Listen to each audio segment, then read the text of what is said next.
माँ जी के पास गिनती की चंद चीजें थीं।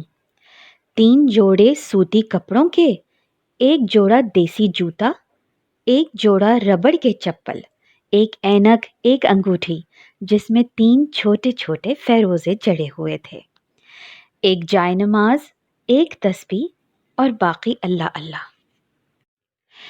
पहनने के इन 3 जोड़ों को वो खास एहतमाम से रखती थीं। एक जेबितन, दूसरा अपने हाथों से धोकर तकिए के नीचे रखा रहता था ताकि इस्त्री हो जाए, तीसरा धोने के लिए तैयार। इनके अलावा अगर चौथा कपड़ा उनके पास आता तो वो चुपके से एक जोड़ा किसी और को दे दिया करती थी। इसी वजह से सारी उम्र उन्हें सूटकेस रखने की हाजत ही महसूस ना हुई। लंबे से लंबे सफर पर रवाना होने के लिए उन्हें तैयारी में चंद मिनट से ज्यादा ना लगा करते थे। कपड़ों की पोटली बनाकर उन्हें जायम नमाज में लपेटा, जाड़ों में ऊनी फर्द और गर्मियों में मलमल के दुपट्टे की बुक्कल मारी और जहां कहिए चलने को तैयार।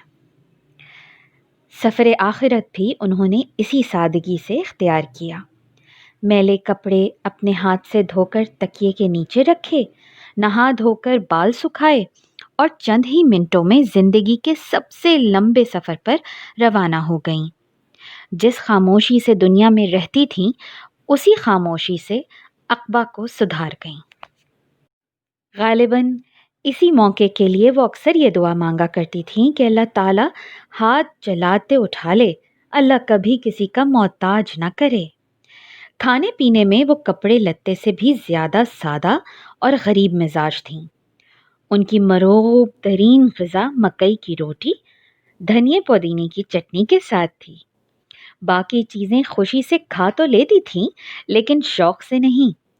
तकरीबन हर नवाले पर अल्लाह अल्लाह का शुक्र अदा करती। फलों में कभी बहुत ही मजबूर किया जाए तो कभी कभार केले की फरमाइश करती थीं। अलबत्ता नाश्ते में चाय के 2 प्याले और तीसरे पहर चाय का 1 प्याला ज़रूर पीती थीं। खाना सिर्फ एक ही वक्त का खाती थीं। अक्सर व बेशतर दोपहर का और शाज़ो नादिर रात का खाना। गर्मियों में अमूमन मक्खन निकाली हुई पतली नमकीन लस्सी के साथ एक आध सादा चपाती उनकी महबूब खुराक थी। दूसरों को कोई चीज़ रग़बत से खाता देखकर बहुत खुश होती थीं और हमेशा ये दुआ करती थीं, सबका भला हो। ख़ास अपने या अपने बच्चों के लिए उन्होंने बराह रास्त कभी कुछ ना मांगा था। बहुत पहले दूसरों के लिए दुआ मांगती थीं और उसके बाद मखलूक खुदा की हाजत रवाई के तोफ़ैल अपने बच्चों या अजीज़ों का भला भी चाह लेती थीं। अपने बेटों या बेटियों को उन्होंने कभी अपनी ज़बान से मेरे बेटे या मेरी बेटी कहने का दावा नहीं किया।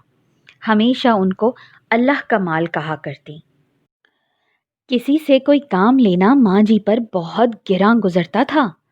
अपने सब काम वो अपने हाथों से खुद अंजाम देती थीं। अगर कोई मुलाजिम ज़बरदस्ती उनका कोई काम कर देता तो उन्हें एक अजीब किस्म की शर्मिंदगी का एहसास होने लगता और वो एहसान मंदी से सारा दिन उसे दुआएं देती रहती थीं।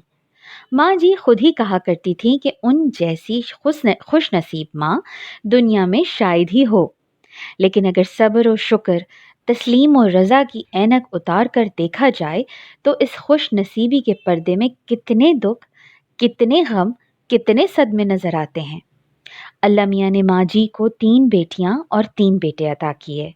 2 बेटियाँ शादी के कुछ अरसे बाद यक्के दीगरे फौत हो गईं। सबसे बड़ा ऐन आलम शबाब इंग्लिस्तान जाकर गुजर गया। कहने को तो माँ जी ने कह दिया, अल्लाह का माल था, अल्लाह ने ले लिया। लेकिन क्या वो अकेले में छुप छुप कर खून के आंसू रोया ना करती होंगी? जब अब्दुल्ला साहब यानी मेरे वालिद का इंतकाल हुआ तो उनकी उम्र 62 साल और माँ जी की उम्र 55 साल थी। कहने को तो माँ जी ने कह दिया, अपने अब्बा की याद में ना रोना वरना उनको तकलीफ पहुंचेगी। लेकिन क्या वो खुद चोरी छुपे खावन की याद में ना रोई होंगी? जब वो खुद चल दी तो अपने बच्चों के लिए एक सवालिया निशान छोड़ गईं, जो क़यामत तक इन्हें अक़ीदत के बयाबा में सरकर्दा रखेगा। माँ जी का नाम आता है तो बे इख्तियार रोने का जी चाहता है। لیکن اگر رویا جائے تو ڈر لگتا ہے کہ ان کی روح کو تکلیف نہ پہنچے، اور اگر ضبط کیا جائے تو خدا کی قسم ضبط ہی نہیں ہوتا۔ قدرت اللہ شہاب۔